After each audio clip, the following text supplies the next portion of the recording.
ലോകത്തെ ഞാനേറ്റം സ്നേഹിച്ചപ്പോൾ എത്രയോ ദുഃഖിച്ചു നീ,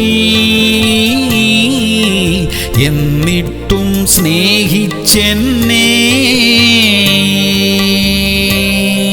സങ്കീർത്തനങ്ങൾ 21:4. അവൻ നിന്നോട് ജീവനെ അപേക്ഷിച്ചു, നീ അവനു കൊടുത്തു, എന്നേക്കുമുള്ള ദീർഘായുസ്സിനെ തന്നെ. പ്രിയമുള്ളവരെ, രോഗസൗഖ്യത്തിനായി പ്രാർത്ഥിക്കണം, ദീർഘായുസ്സിനായി പ്രാർത്ഥിക്കണം. ഭക്തന്മാർ 4ാം തലമുറ വരെ കണ്ടിട്ടാണ് ഈ ലോകം വിട്ടത്. അങ്ങനെയുള്ള ആരോഗ്യത്തിനും ദീർഘായുസ്സിനുമായി പ്രാർത്ഥിക്കണം. ശരീരത്തിന് ദോഷകരമായ ആഹാരം ഒഴിവാക്കുക, വ്യായാമം ചെയ്യുക, ഇതൊക്കെ ചെയ്യുകയും ആരോഗ്യത്തിനായി പ്രാർത്ഥിക്കുകയും വേണം. അപ്പോൾ ദീർഘായുസ് കൊണ്ട് ദൈവം നമ്മെ അനുഗ്രഹിക്കും. പ്രാർത്ഥിക്കാം. സ്വർഗീയ പിതാവേ, ആരോഗ്യ പരിപാലനത്തിൽ ഞങ്ങൾ ചെയ്യേണ്ട കാര്യങ്ങൾ ചെയ്യുവാനുള്ള കൃപ ഞങ്ങൾക്ക് തരണമേ. രോഗങ്ങളെ മാറ്റി ഞങ്ങളെ സൗഖ്യമാക്കണമേ. ആരോഗ്യത്തോടും ദീർഘായുസോടും കൂടെ ജീവിക്കുവാൻ ഞങ്ങളെ സഹായിക്കണം അപ്പാ. യേശു ക്രിസ്തുവിന്റെ നാമത്തിൽ തന്നെ.